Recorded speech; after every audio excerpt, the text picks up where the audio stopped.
শিক্ষার্থীরা, চক্রবৃদ্ধি সুদ সংক্রান্ত কোষে দেখি 6.1 এর সমস্যাগুলির সমাধান করব। প্রথমে আমরা জেনে নেব চক্রবৃদ্ধি সুদ কী এবং চক্রবৃদ্ধি সুদ সংক্রান্ত সূত্রাবলী প্রসঙ্গে। আমরা জানি বাস্তবে সুদ দুই ধরনের হয়ে থাকে, সরল সুদ এবং চক্রবৃদ্ধি সুদ। কেবল আসল বা মূলধনের উপর সুদ ধার্য হলে তাকে সরল সুদ বলা হয়। সরল সুদ সংক্রান্ত সমস্যা সমাধানের কৌশলের ভিডিও লিঙ্ক এই ভিডিও ডেসক্রিপশন বক্সে দেওয়া আছে। সরল সুদ সংক্রান্ত ভিডিওগুলো যদি দেখে না থাকো তবে দেখে নিও।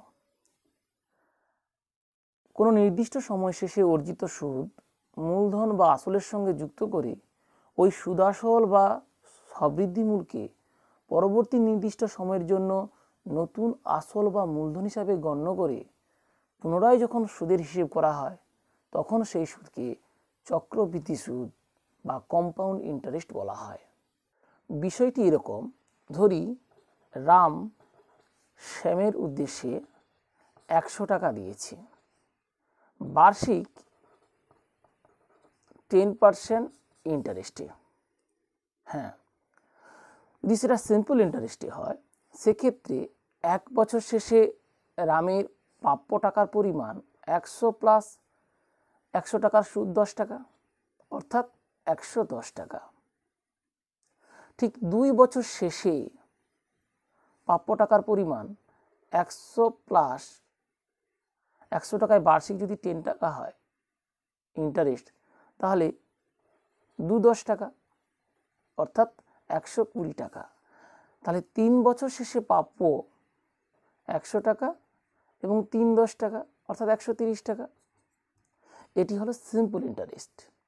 কিন্তু রাম শ্যামের উদ্দেশ্যে যদি বার্ষিক 10% চক্রবৃদ্ধি সুদের হারে টাকা দেয় সেক্ষেত্রে 1 বছর শেষে প্রাপ্য হবে 100 টাকার সুদ, অর্থাৎ 110 টাকা, 100 এবং 100 টাকার সুদ। কিন্তু দ্বিতীয় বছর শুরুতে আসলটা 110 টাকায় পরিণত হবে। সেক্ষেত্রে দ্বিতীয় বছরের শেষে 110 এবং 110 টাকার সুদ, অর্থাৎ 110 ইন্টু PTR/100 1 ইন্টু 10/100, দেখো এখানে সুদ হচ্ছে 11 টাকা। অর্থাৎ দ্বিতীয় বছর শেষে রামের প্রাপ্য হয়ে যাচ্ছে 110 এবং 110-এর উপর সুদ 11 টাকা, সেক্ষেত্রে 121 টাকা।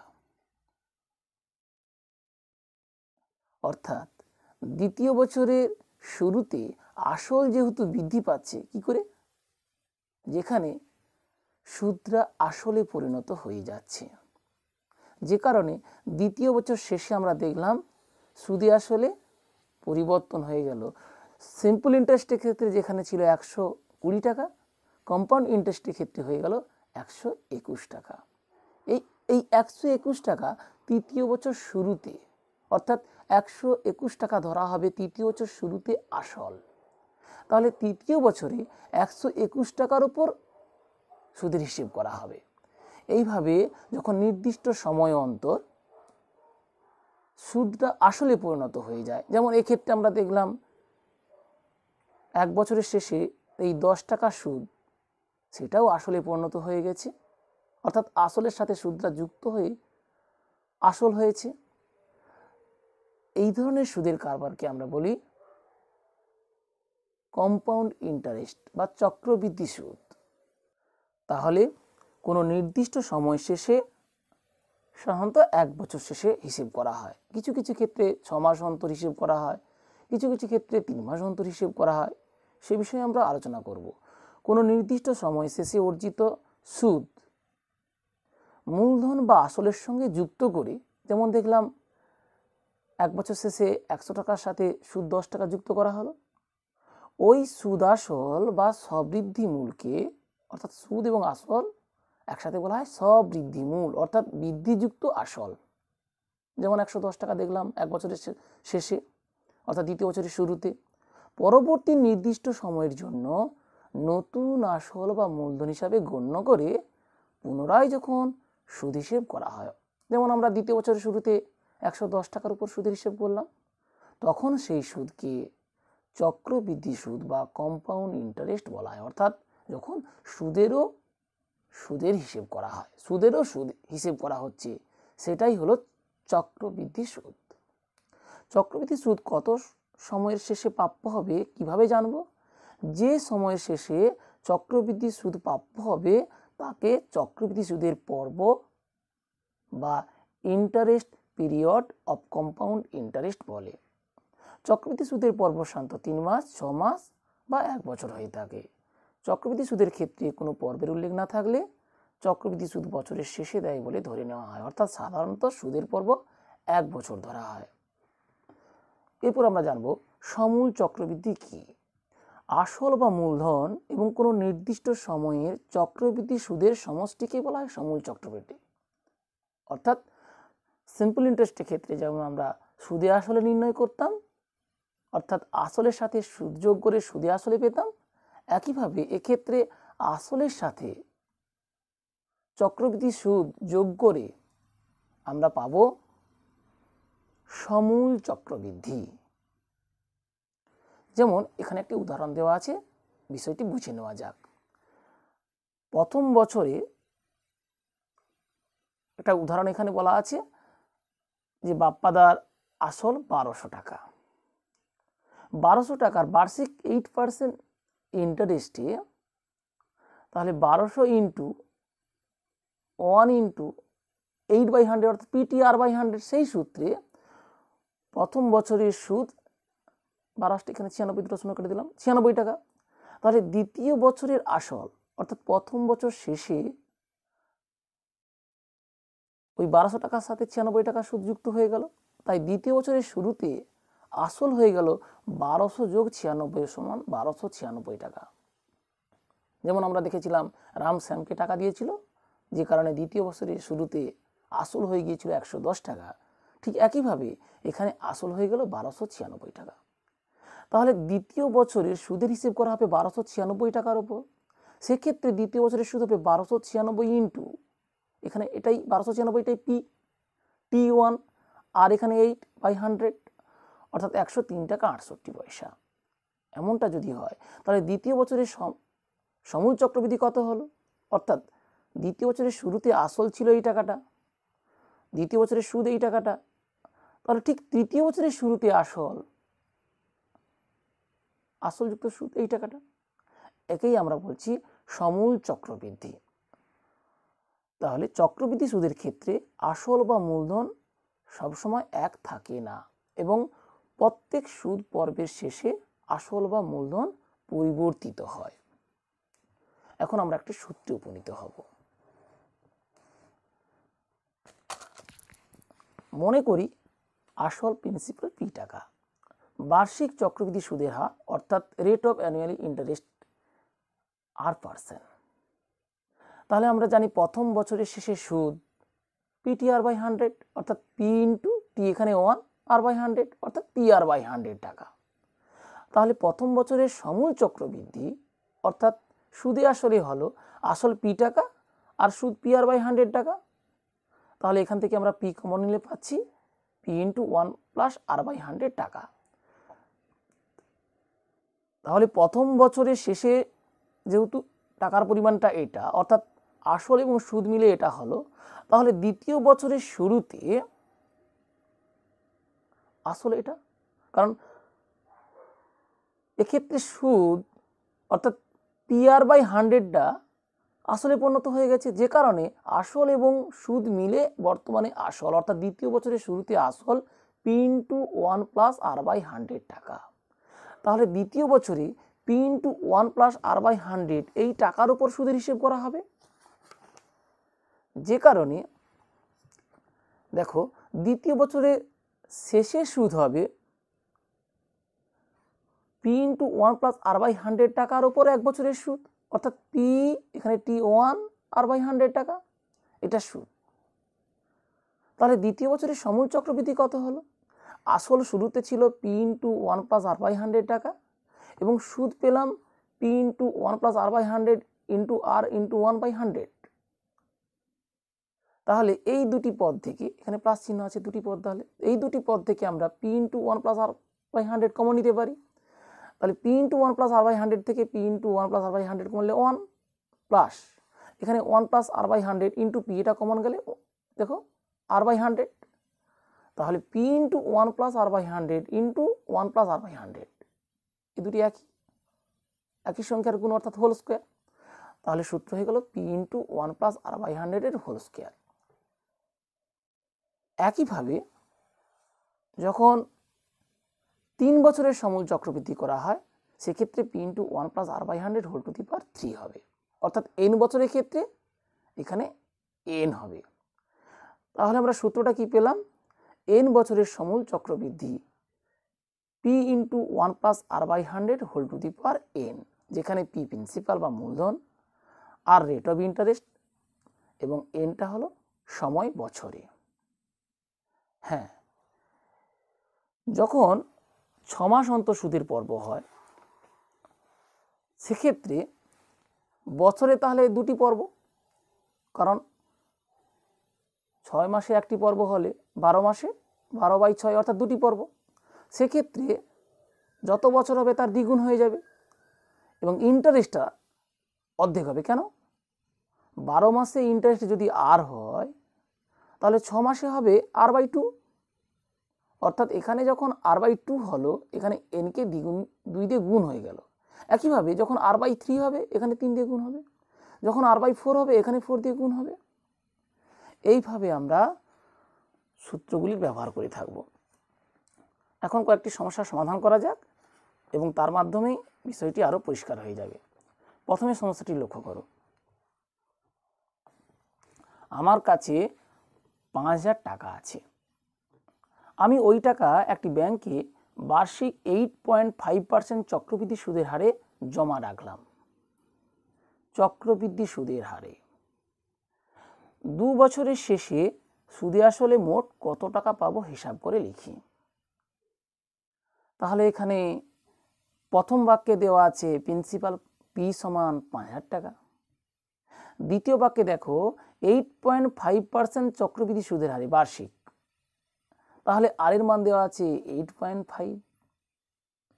তৃতীয় বাক্যে বলা হয়েছে 2 বছরের শেষে সুদে আসলে মোট কত টাকা পাবো হিসাব করি, অর্থাৎ 2 বছরের সমূল চক্রবৃদ্ধি নির্ণয় করতে হবে, অর্থাৎ এন এর মান 2। তাহলে প্রদত্ত তথ্যানুযায়ী আসল প্রিন্সিপাল পি সমান 5000 টাকা,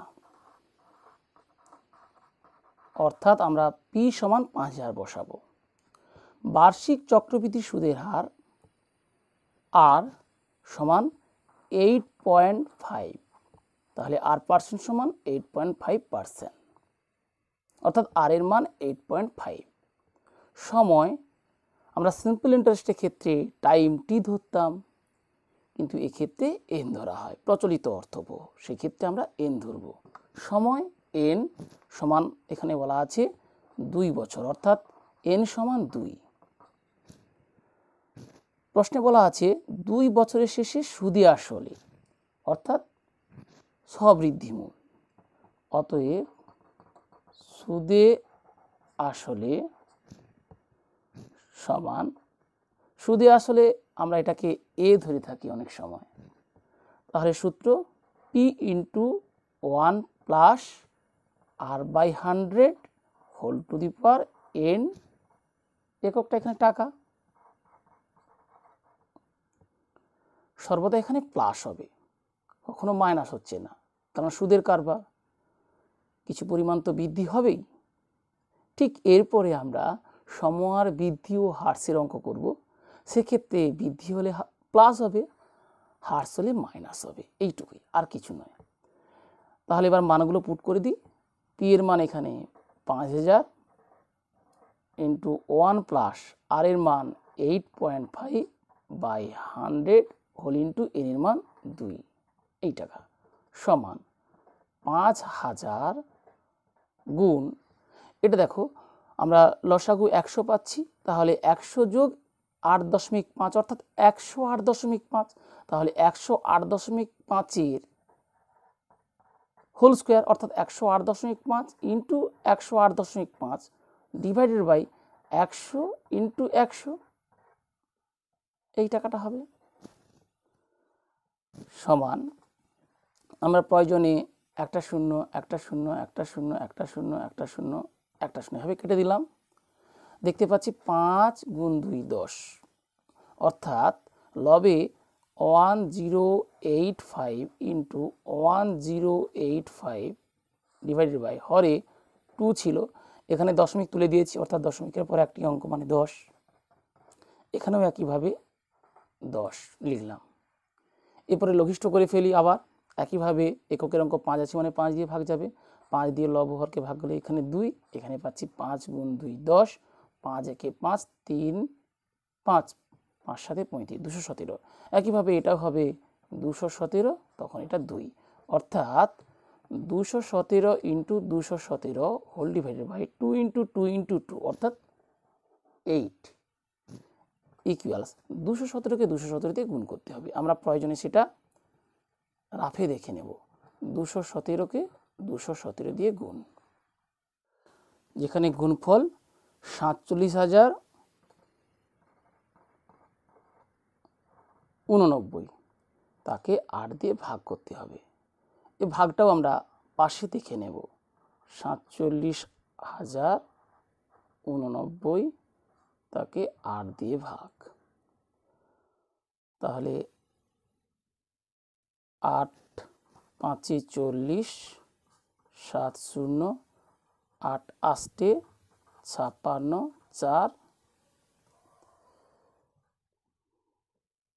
8 8 64, তাহলে 6 8, আবার 8 8 64, তাহলে 4, এরপরে 9, 8 6 48, তাহলে 1 নামলো, দশমিক দিয়ে একটা শূন্য দিলাম, 8 একে 8, সেক্ষেত্রে 10 থেকে 8 বিয়োগ করলে 2, দশমিক আছে একটা শূন্য, 8 গুণ 2 16, অর্থাৎ 4 0, 8 5 40, অর্থাৎ এটা হচ্ছে 5886.125। আমরা টাকা পয়সার ক্ষেত্রে দশমিকের পর 2 অঙ্ক ধরে থাকি, সেক্ষেত্রে এটা হয়ে যাচ্ছে 5886.1, যেহেতু 2 এর পরে 5 আছে, আমরা জানি 5 বা 5-এর বেশি থাকলে এটা এক বেড়ে যায়, সুতরাং এটা 3 লিখলাম, অর্থাৎ 5,886 টাকা 13 পয়সা। অতএব 2 বছরের শেষে সুদে আসলে মোট 5886.13, 5,886.13 টাকা প্রায় পাবো। এরপর দ্বিতীয় সমস্যাটি লক্ষ্য করো। 5,000 টাকার বার্ষিক 8% চক্রবৃদ্ধি সুদের হারে 3 বছরের সমূল চক্রবৃদ্ধি কত হবে নির্ণয় করি। তাহলে প্রথমে 5,000 টাকা বলা আছে, ঠিক আগেরটার মতোই, অর্থাৎ পির মান 5,000, 8% চক্রবৃদ্ধি হার সুদে অর্থাৎ আর এর মান 8 বলা আছে, পূর্বেরটায় 8.5 ছিল। 3 বছরের সমূল চক্রবৃদ্ধি, এর আগে আমরা 2 বছরে বের করেছিলাম, অর্থাৎ এর মান 2 ছিল, এখন এর মান 3। প্রদত্ত তথ্যানুযায়ী আসল পি সমান 5,000 টাকা, অর্থাৎ পি এর মান 5,000, বার্ষিক চক্রবৃদ্ধি সুদের হার R% সমান 8%, অর্থাৎ আর সমান 8, এবং সময় আমরা এনটা বছর এককেই ধরে থাকি, এখানে এন এর মান 3, অর্থাৎ সময় 3 বছর। অতএব 3 বছরের সমূল চক্রবৃদ্ধি সমান P into 1 plus R by 100 whole to the power n, এত টাকা, সমান পি এর মান তাহলে বসিয়ে দিই 5,000 ইন্টু 1 প্লাস আর এর মান এখানে 8 by 100 whole to the power n এর মান এখানে 3 টাকা, সমান 5,000 ইন্টু 1 প্লাস 8 বাই 100, 8 বাই 100কে আমরা লঘিষ্ঠ করতে পারি, অথবা এভাবেই থাক, 1 প্লাস 8 বাই 100 হলে 100 এখানে লসাগু হবে, 100 প্লাস 8 অর্থাৎ 108 বাই 100 এর হোল কিউব, টাকা সমান তাহলে 5000 ইন্টু 108 ইন্টু 108 ইন্টু 108 কেমন হোল কিউব আছে। একইভাবে হরে হবে 100 ইন্টু 100 ইন্টু 100 টাকা, এটা টাকা। এবার দেখো 1 2 3 তিনটা শূন্য অর্থাৎ 1000 দিয়ে ভাগ করলাম, 1 2 3টা শূন্য বাদ দিলাম, 5 গুণ 2 10 অর্থাৎ আমরা পেলাম 108 into 108 into 108 divided by 2 into 100। এটাকে আমরা আরও লঘিষ্ঠ করতে পারি, এটা 2 দিয়ে ভাগ করলে 54। 100 দিয়ে ভাগ করা খুবই সুবিধে, থাক এটা লঘিষ্ঠ করার কোনো প্রয়োজন নেই, বরঞ্চ 100 দিয়ে ভাগ করব। অর্থাৎ 108কে 108 দিয়ে গুণ করি, তাকে 54 দিয়ে গুণ করি। প্রথমে 108কে 108 দিয়ে গুণ করে ফেলি, 8 8 64 4 6 8 0 0 6 8 1 8। শূন্য দিয়ে গুণ করার কোনো প্রয়োজন নেই, সুতরাং শতক অঙ্ক এখানে 1 দিয়ে গুণ করি, তাই দুটা শূন্য দিলাম, তাহলে 1 দিয়ে গুণ করা অর্থাৎ 801ই হবে। যোগ করলে পাচ্ছি 4 6 8 8 16 6 হাতে 1 1 অর্থাৎ 11664। এই 11664কে এবার আমরা 54 দিয়ে গুণ করে ফেলি, তাহলে 4 4 16 6 1 4 6 24 একে 25 5 2 4 6 24 2 26 6 2 4 1 4 2 6 আর 4 1 4 46,656। আবার 5 দিয়ে গুণ করি অর্থাৎ 50, তাই একটা শূন্য দিলাম, 5 4 20 0 2 5 6 30 2 32 2 3 5 6 30 3 33 3 3 5 1 5 3 8 5 1 5। এটা যোগ করতে হবে 6 5 8 9 8 4 12 2, এটা তাহলে 6 অর্থাৎ 62 98 56 62 98 56 বাই 100 টাকা। 100 দিয়ে ভাগ করা খুবই সহজ, দশমিক তাহলে 2 অঙ্ক বামে সরে যাবে, অর্থাৎ 62 98.56 টাকা। অতএব 3 বছরের সমূল চক্রবৃদ্ধি 6298.56 টাকা। অর্থাৎ এরূপ সমস্যার সমাধানের ক্ষেত্রে আমরা একটি মাত্র সূত্রে ব্যবহার করেছি, p into 1 plus r by 100 whole to the power n। p, r এবং n এই তিনটি চলের মান যদি জানা থাকে, সেক্ষেত্রে সমূল চক্রবৃদ্ধি নির্ণয় করা সম্ভব। তাহলে প্রথম পর্বে আমরা চক্রবৃদ্ধি সুদ কী তা জানলাম এবং প্রথম দুটি সমস্যার সমাধান করলাম। ভিডিওটি ভালো লাগলে লাইক করো, শেয়ার করো এবং বুঝতে কোনো সমস্যা হলে কমেন্ট করে জানিও। ধন্যবাদ।